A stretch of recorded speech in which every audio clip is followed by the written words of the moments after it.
Hey, what is going on, YouTube? Aaron here. We are back, ladies and gentlemen. I hope you guys are having a fantastic day here. We have a fun one for you in today's video. The Marceau here, the Tier 8 French rental destroyer. It is, of course, in the store available for rent, which means this will not be the final format, and I don't believe this is how the ship is going to be released whenever it gets released, because this ship is disgusting. Basically, think of half of a Colbert here, but you're adding a few torpedoes and removing your citadel, as well as adding a good bit of speed and decreased concealment. That's right, a very fast French destroyer with Colbert guns, torpedoes, decent maneuverability, and if spec correctly, some pretty gnarly concealment.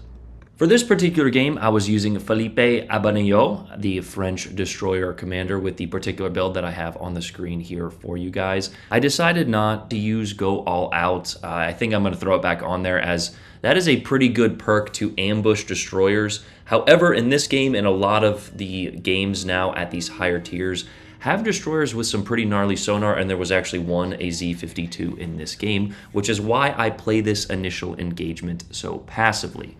On top of that, there was also a Kronstadt, which is working his way into radar range right around the corner of this cap. So what I'm doing in this situation is I'm throwing out some very short-ranged zoning torpedoes in the off chance that the enemy destroyer does manage to work his way into the cap. In addition to that, I'm also trying to bait out one of the radars from the Kronstadt here. Sitting at the edge of his range and shooting, whether we're detected or not, is going to prompt him probably to use a radar. Now, of course, we are detected here, which tells us that the destroyer is in one of these channel gaps here on the left, right, or middle, and is detecting us, as both the Kronstadt and the Montana there were behind island cover and unable to detect us. The Kronstadt actually does get a decent little salvo, and again, this is why you want to bait out those radars sitting at the edge of your range here, as the further, of course, the shells have to travel, the more time you have to react. And with how fast and maneuverable you are sort of at these long ranges, you are able to easily dodge shells, of course, the further you are away. We notice now that there is a Velos pushing in the middle, as well as a Des Moines which pops up. So going out here on the flank, anytime you can get the flank as a French destroyer, you want to do so. But if I can get this little island cover here and protect my team from getting flanked, we did have an Aguirre who has a pretty strong sonar, so they should be able to defend themselves from whatever destroyer is in this cap here.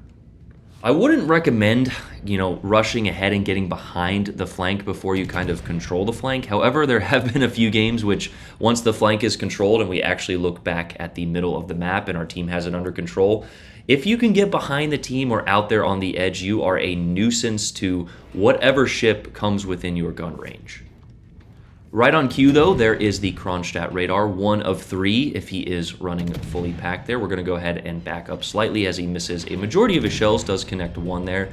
We do have the heal, though, so we are still sitting within the white, and we do actually have Mr. Sims on our build to give us that little bit more health, as, kind of open water gunboating is going to be a good portion of your playstyle. But for this particular map and this particular spawn, we had a beautiful piece of island cover here, and anytime you can use island cover, you should do so. But there is a double fire on that Kronstadt, and this rate of fire, yeah, it's just going to put a lot of pressure on players if you're just raining shells down on them. Now you can see we are basically shattering half of our shells at this point, and your fire chance, I believe, is only 7 to 10% at max, so you're not going to be blazing in terms of fires, but if you can just keep that relenting rate of fire, you're going to force players into making mistakes one way or another. And speaking of making mistakes, here is a Lucian without his sonar active, pushing directly into my torpedoes. A huge shout out to, I believe it was our Aguirre or other battleship, for kind of pushing him into this situation. He probably should have known I was here, but I guess he doesn't. He decides to smoke up right around the edge of this corner. He pops his hydro, but it's too late. And unfortunately, he gets the turn off. How did he miss those torpedoes? It's just a meme at this point, Aaron missing probably the easiest torpedoes known to man, and then guessing the most random torpedoes ever. Now, he is doing a lot of damage to us. We're aiming at different parts of his ship to avoid any sort of saturation issues, and that is an easy elimination on a destroyer and a perfect emphasis of how dangerous these guns are. On top of a 4-second base reload and a 3.6, I believe, on this build without any sort of inspirations to further that reload down, you can actually add a reload booster to this setup in place of your heal. So if you're feeling confident in your ability to, survive as a destroyer player, go ahead and replace that heal with a reload booster. And yeah, we probably could have eliminated that Lucian even faster and saved, the health that we got back in the heal. So it's a catch-22, however you want to play that. But here is a great example of not only how great the HE is on this ship, but how disgusting the AP can be as well. The smoke screen from the Lucian allowed us to kind of get a even more forward advanced position here, and we are just raining down fire on these two ships over here. We decided to open it up a little bit. We have our engine boost active, so we are able to easily dodge shells. Again, the Kronstadt gets a decent salvo, but we turn into it, and with the kind of trolly questionable dispersion that the Kronstadt does have, we only managed to take one shell there and get another double fire on him. We're actually up to 9 fires, but if you look at it, we have 200 target hits already in this game. This ship is going to be an absolute menace when it is released in its full format. I seriously doubt this is going to be released as is. It feels very strong to me. I think we should just add a little bit of range to the torpedoes and put this thing at legendary tier. Why would we not? But anyway, this Montana kind of caught in a little bit of a situation there, but he is just not concerned with me at all. So I am just going to sit here and farm him with AP. There was a 2100 salvo with the HE. And yeah, 3,800 salvos every 3.5 seconds there. Now, of course, once we saturate that superstructure, you're not going to be doing as much. But as you can see, these are 3.5 4K salvos every 3 seconds here to the broadside of this Montana. So if you can put this ship in these situations with some decent team support, this ship is, I promise you, people are going to be running to the forums to complain about it. We do actually lose our Schlieffen, but he had a great effort there of kind of pushing, and I actually think that guy sent me a message after the game. It's like, it's nice to have non-brain-dead teammates in a match, and I was like, yeah, man, GG's, dude. Thanks for the help there, distracting them while you allowed me to farm. And he's like, I hope or I'll see this video tomorrow or something. I'm like, yeah, you will, if I can get some time here this morning to narrate it. But here is the final salvo from this Kronstadt and another fire. He decides to open up angle to get his back turret on. We're going to go ahead and switch to the AP. And with these final few salvos here, we are already up to 300 gun hits and 140,000 damage. This is a tricky situation to be in here. As you can see, this Kronstadt actually does get a pretty good little hit on us, but we do manage to get that elimination there in combination with our team.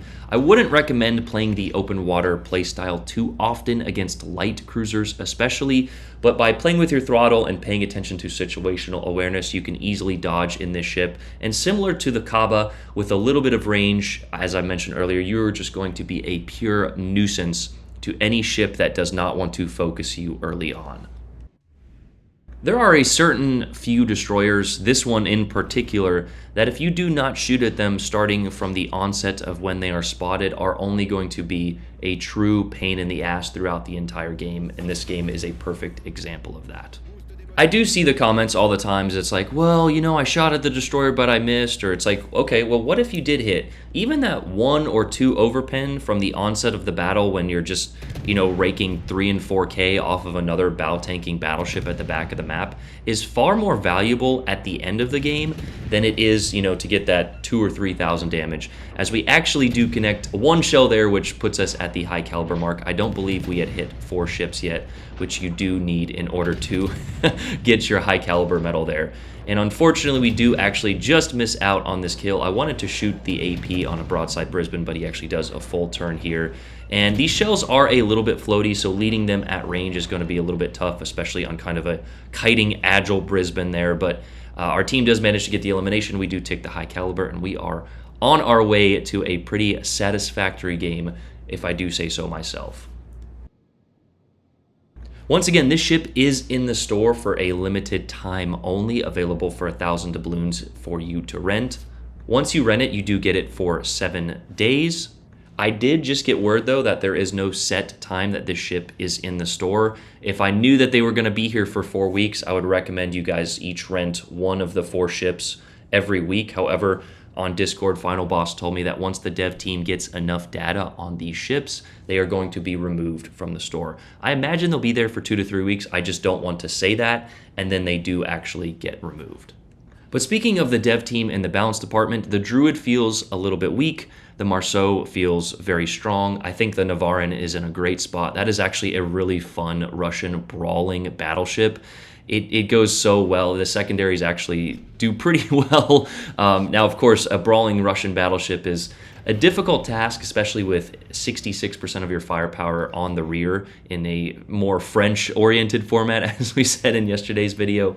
But anyway, finishing off this video here, you can see that the final ship is in the Alpha Cap, and we do know that it is a Z52, but I said, you know what, I've got an engine boost left, I've got 10k health, I've got strong guns, I'm just going to YOLO rush this guy. Now, this would be a perfect situation for go all out, and I was kind of thinking about that in the moment. However, we do catch him at around 4 or 5 kilometers there. He does use the patented Z52 smoke sonar play. However, we are absolutely chunking him, and we're just going to hold our cursor there. We do connect one more shell. If he can get these salvos off before we are able to find out where he is in his smoke, he would have killed us.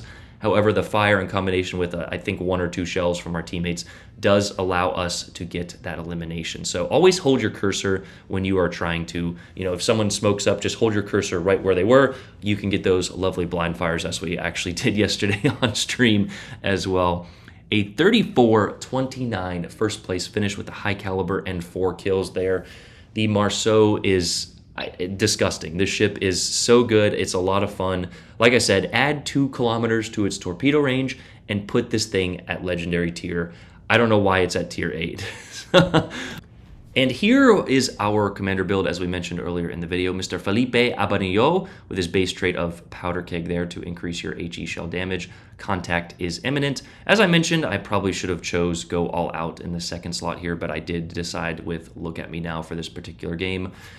Go all out is good, and it does give you that kind of, ambush opportunity as it decreases your concealment when your engine boost is active. However, it does shorten your engine boost, and I just think it's better to have that engine boost for running and gunning. We were running Perceptive there, and I think I switched it up to this Destroyer Be Destroyed. I was noticing that I was missing a lot of shells, and of course, with a quick reload of a DPM ship like this, you don't really need to focus on accuracy, but I just felt like I was up close especially, I was missing too many shells, and in that situation with the Lucian, you need to hit a good portion of them.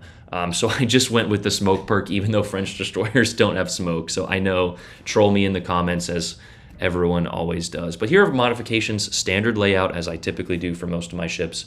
Aiming system, mod 1, propulsion, concealment, and the legendary reload mod there. I know in yesterday's video, the Michelangelo is a secondary ship. I get it, I know. If you want to choose steering or whatever, run the ship how you want. I'm just showing you guys what works for me, and it typically works pretty well here.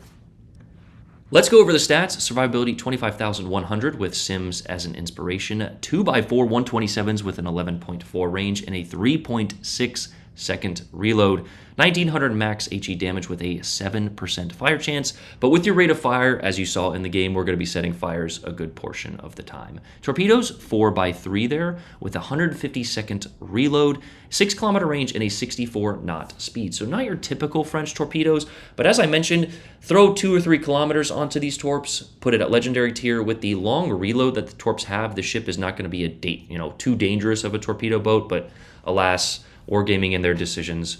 A 61 overall AA rating, doesn't really matter or mean anything. 92 maneuverability, 45.3 top speed, 740 turning radius there, and a 4.8 rudder. So decent, overall your turning radius is a little bit larger than most destroyers, but still very manageable. 5.4 concealment with a camo concealment module, and look at me now. As well as, I think I was running Bay, as well as concealment. You don't need double concealment for these. If you do, just decide to, choose go all out. But here are stats for 8 games, almost 100k average damage, a pretty gnarly XP total. Potential is a little bit low, of course. And yeah, just a disgusting ship. Now, of course, 8 games is not enough to get a full statistics page. I know people are just angrily headed to the comments. I know it. Actually, you need 27.5 games. Well, anyway, but I do love those comments. It makes me laugh. Here is the Marceau, ladies and gentlemen. Reloader, fast, heal consumable, which again, I believe you can trade out for a reload booster. a very fun, very good ship. I hope she comes at legendary tier with the, maybe some added traits. But if she does, I don't think they're going to keep her as is at tier 8. But again, there are the rentals in the store if you wanted to pick her or other 3 ships up there. Hope you guys enjoyed that one. Love you guys. Have a great day. I'm out. Peace.